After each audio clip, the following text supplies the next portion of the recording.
Good morning बच्चों, कैसे हो आप लोग। चलिए, हमारा टॉपिक चल रहा था डेमोक्रेटिक राइट्स। डेमोक्रेटिक राइट्स में पिछली दो वीडियो में, पहली वीडियो में मैंने आपको केस स्टडी पढ़ाई थी तीन देशों की।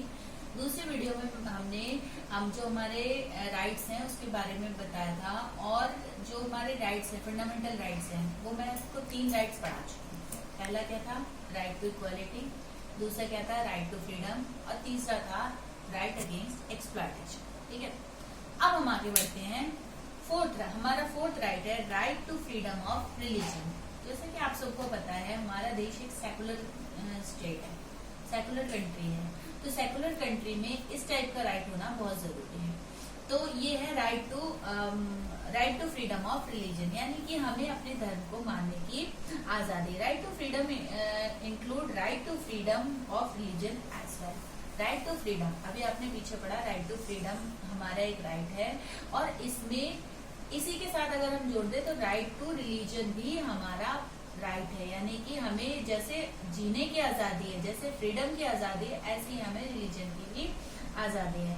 कॉन्स्टिट्यूशन से that India is a secular state. Indian secularism, मैंने अभी बताया था, इंडिया जो है वो सेकुलर स्टेट है। Practices and attitude of a participant at equal distance for all religion, यानी कि हम जो है, हम किसी भी धर्म को मान सकते हैं, किसी भी धर्म में पार्टिसिपेट कर सकते हैं, और जो हमारी इच्छा है, जिस हमें मतलब कोई हमें जबरदस्ती नहीं कह सकता कि तुम हिंदू हो तो तुम हिंदू धर्म को ही फॉलो करो। अगर मुझे मुस्लिम धर्म अच्छा लगता है तो मैं मुस्लिम धर्म को भी फॉलो कर सकती हूँ। Every citizen has to right to profess, practice and propagate the religion of his choice. अपनी चॉइस के अकॉर्डिंग, अपनी चॉइस जो होगी उसके अकॉर्डिंग किसी भी धर्म को प्रोपेगेट कर सकते हैं। A person is free to change religion on his her own will. अपनी मर्जी से, अपनी इच्छा से हम अपने धर्म को चेंज कर सकते हैं। सपोज करो मैं हिंदू धर्म में पैदा हुई हूँ, लेकिन मुझे मुस्लिम धर्म अच्छा लगता है, तो मैं अपने हिंदू धर्म को चेंज कर सकती हूँ मुस्लिम धर्म में। But no one should compel another person to convert by force, fraud, inducement और allurement, यानी कि हम किसी को जबरदस्ती डरा के, धमका के हम किसी को धर्म परिवर्तन नहीं कर सकते। मान लो मुझे पसंद है दूसरा धर्म, मैंने चेंज कर लिया, लेकिन आपको पसंद नहीं है, आप हिंदू धर्म को, आपको हिंदू धर्म पसंद है, अब मैं आपको जबरदस्ती डरा धमका के मुस्लिम धर्म मानने के लिए बातें नहीं कर सकती हूँ। Under the freedom to practice religion, one cannot do whatever he/she want. Example: sacrifice animal or human discrimination with women.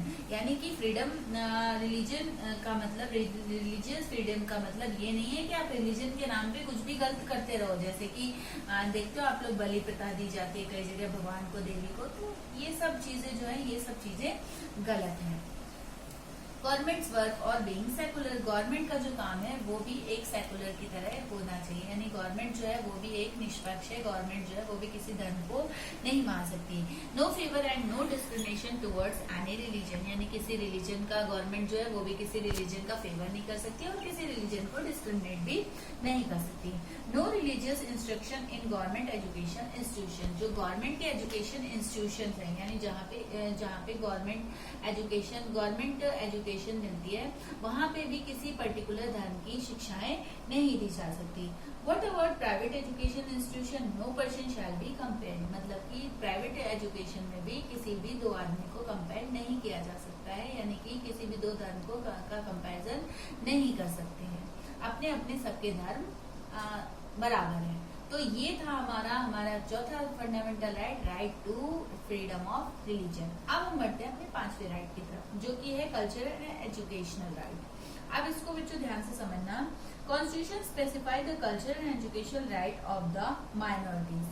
Constitution में ये स्पेसिफाई है कि जो माइनॉरिटीज है उनके लिए कल्चर और एजुकेशन राइट है, कल्चरल और educational right. Why always minorities, क्यों हमेशा माइनॉरिटीज के लिए? Any section of citizen with a distinct language or culture have a right to conserve it. कोई भी सेक्शन सिटीजन का, कोई भी ऐसा ग्रुप, ऐसा डिस्ट्रिक्ट, ऐसा सेक्शन लोगों का जहाँ की लैंग्वेज और कल्चर को वो कंजर्व करना चाहते हैं, वहाँ की लैंग्वेज को, वहाँ की भाषा को, वहाँ की संस्कृति को वो कंजर्व कर सकते हैं। Admission to any education institution maintain by government as receiving government aid can not be denied to any citizen on the ground of religious and language. किसी भी एजुकेशन गवर्नमेंट एजुकेशन इंस्टीट्यूशन में, जैसे कि देखो इसको मैं एक एग्जांपल दूंगी, मुसलमानों के आपने मदरसे सुने होंगे, क्या होता है वहाँ पे मदरसों में एजुकेशन ही तो मिलती है। किसकी एजुकेशन मिलती है? मुस्लिम की, मुस्लिम कम्युनिटी की, मुस्लिम कल्चर की, मुस्लिम कल्चर की एजुकेशन मिलती है। तो इस तरीके के जो गवर्नमेंट मदरसे जो होते हैं वो गवर्नमेंट होते हैं, गवर्नमेंट अप्रूव्ड होते हैं। तो गवर्नमेंट ऐसे एजुकेशन पे, ऐसी कल्चर राइट्स है, लोगों को राइट है कि वो ऐसे उसमें इंस्टीट्यूशन में जाके एडमिशन ले सकते हैं और वहाँ पे अपने कल्चर को वो सेव कर सकते हैं, कंजर्व कर सकते हैं और उसके बारे में पढ़ सकते हैं।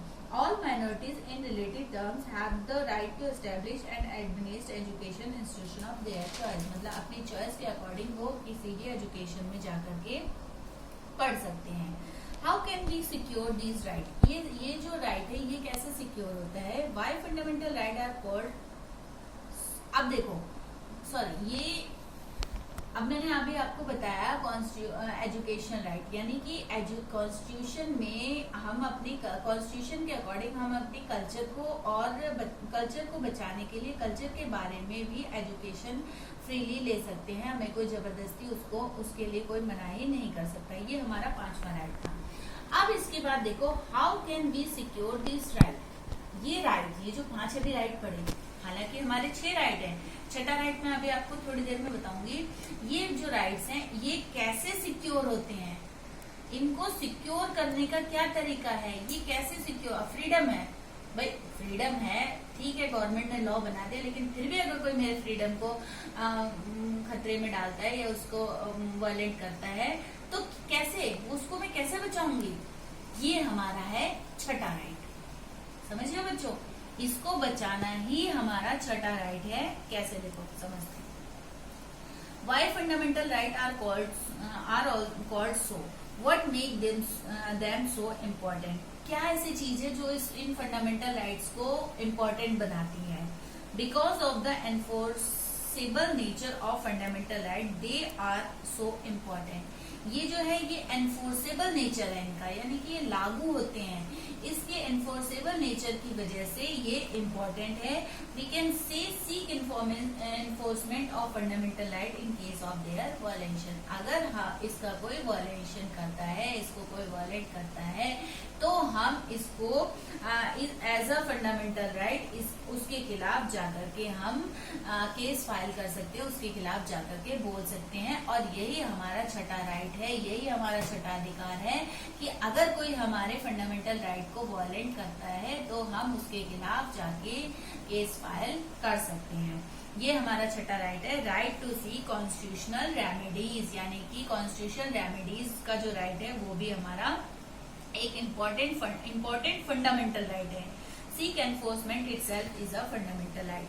In case of violation of the fundamental right, we can remedy through court. यानी कि अगर कोई हमारे फंडामेंटल राइट को वायलेट करता है, अगर कोई हमारे कॉन्स्टिट्यूशन राइट को वायलेशन करता है, तो हम उसकी रेमेडी के लिए कोर्ट में जा सकते हैं। उसके बचाव के लिए, उसकी सुरक्षा के लिए हम कोर्ट में जा सकते हैं। वी कैन डायरेक्टली, अब देखो बच्चों, मैंने आपको एक उसमें बताया था, एक चैप्टर में बताया था कि एक ना प्रोसेस होता है हमारे देश में कोर्ट का। आई थिंक पिछले चैप्टर में बताया था सुप्रीम कोर्ट का कि जुडिशरी में बताया था कि सबसे पहले होता है district court, then high court, then supreme court. अगर आपका कोई भी सिविल और क्रिमिनल मैटर होता है तो सीधे आप सुप्रीम कोर्ट में नहीं जाएंगे, पहले आप डिस्ट्रिक्ट कोर्ट में जाएंगे। बट अगर कोई आपके फंडामेंटल राइट को वायलेशन करता है तब आप डायरेक्ट सुप्रीम कोर्ट में जाकर के उसके खिलाफ याचिका डाल सकते हो। We can directly approach the Supreme Court or High Court in the case of violation of fundamental right। अगर कोई हमारे फंडामेंटल राइट को वायलेशन करता है तो हम डायरेक्ट सुप्रीम कोर्ट और हाई कोर्ट में जाके केस फाइल कर सकते हैं। अब देखो यहाँ पे क्वेश्चन आता है 1 मार्क का। Doctor Bhimrao Ambedkar call the right to constitution remedies at the heart and soul of our constitution. ये डॉक्टर भीमराव अम्बेडकर ने इस राइट को जो remedies, right to constitution remedies है, इसको कॉन्स्टिट्यूशन का हार्ट एंड सोल कहा था। ये अम्बेडकर जी ने कहा था। Fundamental rights are guarantee against ban. Fundamental rights जो है वो किसकी गारंटी देते हैं, किसके अगेंस्ट गारंटी देते हैं? Action of legislature, the executive and authority connected with government. यानी कि फंडामेंटल राइट जो है उनको अगर हमारा लेजिस्लेचर, हमारा एग्जीक्यूटिव और कोई भी अथॉरिटी अगर इसके खिलाफ एक्शन लेती है, या गवर्नमेंट की कोई भी अथॉरिटी, तो इसके खिलाफ गारंटी देती है। इसके खिलाफ अगर कोई काम करता है तो उसकी भी गारंटी देती है। Courts also enforce the fundamental right against private, individual and bodies. और कोर्ट्स जो है, चाहे वो गवर्नमेंट का कोई पार्ट हो, चाहे प्राइवेट हो, चाहे इंडिविजुअल हो, कोई भी हो, अगर वो वायलेशन करते हैं तो कोर्ट जो है वो इसके खिलाफ कोर्ट में जाकर के हम केस फाइल कर सकते हैं इनके खिलाफ। कोर्ट इशू डायरेक्ट ऑर्डर और writ for enforcement of the fundamental right. Court जो है वो डायरेक्ट मतलब कुछ ऐसा इशू, अगर कुछ ऐसा इशू होता है तो कोर्ट जो है वो डायरेक्शन दे सकती है, ऑर्डर, या फिर डायरेक्ट रिट दे सकती है। यानी कि ऑर्डर, कुछ ऐसा ऑर्डर दे सकती है जिससे कि फंडामेंटल राइट्स जो है वो उसके किसी पर्सन के बने हैं। PIL, public interest litigation as a right to constitution remedies. इसी के तहत पब्लिक इंटरेस्ट लिटिगेशन जो है उसके तहत भी हम कॉन्स्टिट्यूशन रेमेडीज को सेव कर सकते हैं। तो बच्चों ये थे हमारे 6 राइट। पहला था right to equality, right to freedom, right against exploitation, right against exploitation. 4th क्या था बच्चों? Freedom to religion. 5th था कल्चर एंड एजुकेशनल राइट, और 6th था कॉन्स्टिट्यूशनल रेमेडीज। ये 6 राइट हमारे थे और ये हमारे फंडामेंटल राइट्स होते हैं। अब आगे हम पढ़ते हैं नेशनल ह्यूमन राइट कमीशन। ठीक है, देखो ये एक बॉडी है और ये भी एक सेपरेट बॉडी है। ये क्या है, ये क्या काम करती है, कैसे काम करती है? Commission work for the human right and human dignity. ये कमीशन जो है, नेशनल ह्यूमन राइट कमीशन जो है, ये ह्यूमन डिग्निटी के लिए काम करती है। NHRS works along with media to highlight its objective. It creates government agencies and force them to work. NHRC जो है ये मीडिया के साथ काम करती है, मीडिया के थ्रू ये प्रॉब्लम्स को हाईलाइट करती है और गवर्नमेंट की एजेंसीज को क्रिटिसाइज करती है। देखो इसको मैं थोड़ा सा समझाती हूँ कैसे क्रिटिसाइज करती है। मान लो मेरे किसी फंडामेंटल राइट को किसी ने वायलेशन किया, ठीक है, तो इसको जो है मेरे वायलेशन को ये जो NHRC जो है वो इसकी पूरी तहकीकात करेगी, पूरी एक रूपरेखा बनाएगी, फिर जाकर के ये जुडिशरी को वो दे देगी वो रूपरेखा, और जुडिशरी जो है वो फिर उसके अगेंस्ट जो है वो कार्रवाई करेगी। अब अगर हम इसका नेशनल ह्यूमन राइट कमीशन की थोड़ी सी हिस्ट्री देखते हैं। This is an independent commission establish in 1993 by a law. एक लॉ के तहत 1993 में इसको बनाया गया, इसका एस्टेब्लिशमेंट किया। इसका अपॉइंटमेंट जो है प्रेसिडेंट ने किया था। हु आर इन इट, इसमें कौन होते हैं, कौन लोग इस कमीशन में होते हैं? इसमें रिटायर्ड जज होते हैं, ऑफिसर्स होते हैं और एमिनेंट सिटीजन्स भी इसमें होते हैं। NHRC works for securing all the right guaranteed to the citizen by the Constitution, right mentioned in the UN-sponsored international treaties the India has signed. अब NHRC जो है वो कॉन्स्टिट्यूशन में जो राइट्स दिए गए हैं, जो कॉन्स्टिट्यूशन में मेंशन है राइट, उनको सिक्योर करने के लिए काम करती हैं। इसके अलावा जो UN ने, जो यूनाइटेड नेशन जो UN ने स्पॉन्सर्स किए हैं जो राइट, जो इंटरनेशनल लेवल पे जो राइट्स मिले गए, जो इंडिया ने उसके साथ ट्रीटी करके जो राइट्स, उसके साथ समझौता करके जो राइट्स लिए हैं, उन राइट्स को भी ये देखते हैं। The NHRC cannot be itself punish the guilty. No judicial power, मतलब कि इनके पास अपनी जुडिशियल पावर नहीं होती है, ये खुद से खुद से पनिशमेंट नहीं देते हैं, बट ये क्या करते हैं, पूरी केस को स्टडी करते हैं, रूपरेखा बनाते हैं और रिपोर्ट जो है वो जाके जुडिशियल को देते हैं. हाउ डज इट वर्क, फिर ये काम कैसे करते हैं. NHRC make independent and credible inquiry, ये जो है इंडिपेंडेंट होती है और ये पूरी इंक्वायरी करती है. इन case of violation of human right negligence in controlling government work, ये जो है अगर किसी के साथ वायलेशन होता है तो उसका पूरा केस देखती है, फाइल करती है. Commission present it finding the recommendation to the government और कोर्ट, और ये कमीशन जो है ये अपनी रिकमेंडेशन भी गवर्नमेंट को और कोर्ट को देती है. Accordingly action taken by responsible institution, मतलब कि रिस्पॉन्सिबल इंस्टीट्यूशन के लिए क्या एक्शन लिया जाएगा, इसकी भी रिकमेंडेशन यही कमीशन करती है. NHRC has a wide range of power to do all this, NHRC के पास बहुत सारी पावर्स है ये सब करने के लिए. It can summon witness, question any government officer, demand any official paper, visit any prison for inspection or send its own team for on the spot inquiry. ये क्या कर सकती है, ये विटनेस के लिए सम्मन भी भेज सकती है. सम्मन यानी कि उसके खिलाफ सम्मन, जैसे कि सम्मन का मतलब जैसे कि वो उसको आदेश दे सकती है कि उसको बुला सकती है, कि वो उसकी इन्वेस्टिगेशन कर सकती है, उसको एक तरह से नोटिस दे सकती है कि आपको हम इससे संबंधित जो है वो आपसे क्वेश्चन आंसर करेंगे. उसके बाद गवर्नमेंट से भी क्वेश्चन पूछ सकती है, गवर्नमेंट के ऑफिसर से भी क्वेश्चन पूछ सकती है, किसी ऑफिशियल जो डॉक्यूमेंट है, पेपर है, उसकी भी डिमांड कर सकती है. किसी भी कैदी से जाकर के वो क्वेश्चनिंग कर सकती है, किसी भी कैदी से पूछताछ कर सकती है और अपनी टीम को भी वो स्पॉट इंक्वायरी के लिए भेज सकती है. मतलब कि मिला जुला के NHRC के पास जो है वो बहुत सारी पावर्स होती है, इंडिपेंडेंट बॉडी होती है. सिर्फ इसको जजमेंट की पावर नहीं है, ये जो दोषी होगा उसको सजा नहीं दे सकती, बट उसके बारे में सारी जानकारी लेकर के पूरी केस को फाइल करके वो अपनी रिकमेंडेशन के साथ वो आगे फॉरवर्ड कर सकती है. अब ये तो था बच्चों आपका NHRC. अब अगर हम एक्सपेंडेड स्कोप ऑफ राइट का देखें, देखो मैंने आपको 6 राइट पढ़ाए जो कि हमारे फंडामेंटल राइट थे.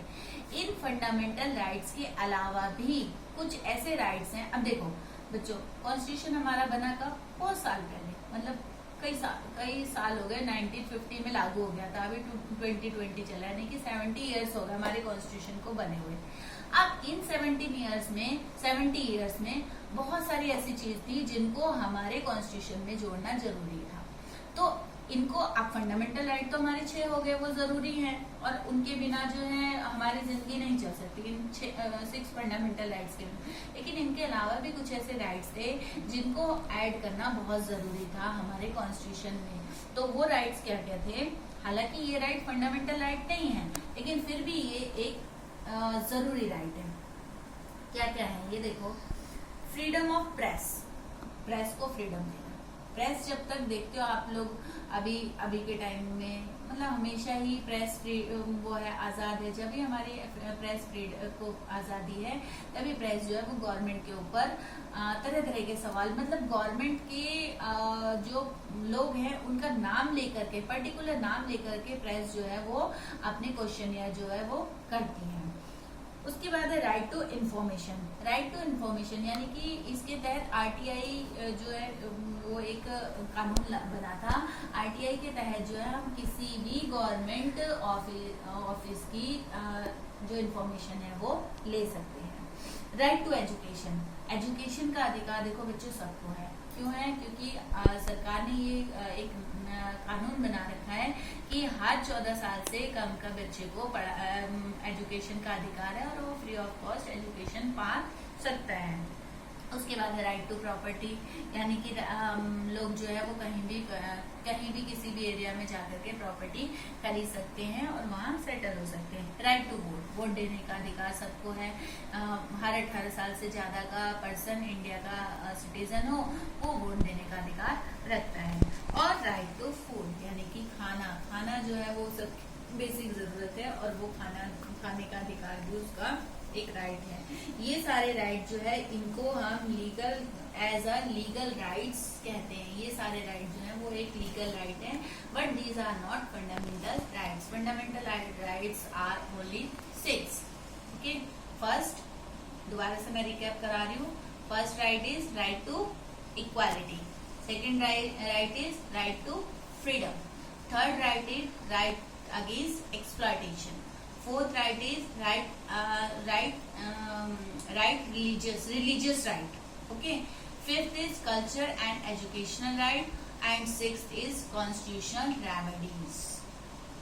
So these are 6 fundamental rights which are given by constitution. Okay, I hope you all are understand this chapter, and the end of this chapter मैं एक ही बात कहना चाहूंगी कि आप लोग अपनी बुक से एक बार रीडिंग जरूर करेंगे, अपने नोट्स बनाइए और इसको अच्छे से समझिए बच्चों। ये आपकी पॉलिटिकल का ये लास्ट चैप्टर था और आई होप आपको अच्छे से समझ में आ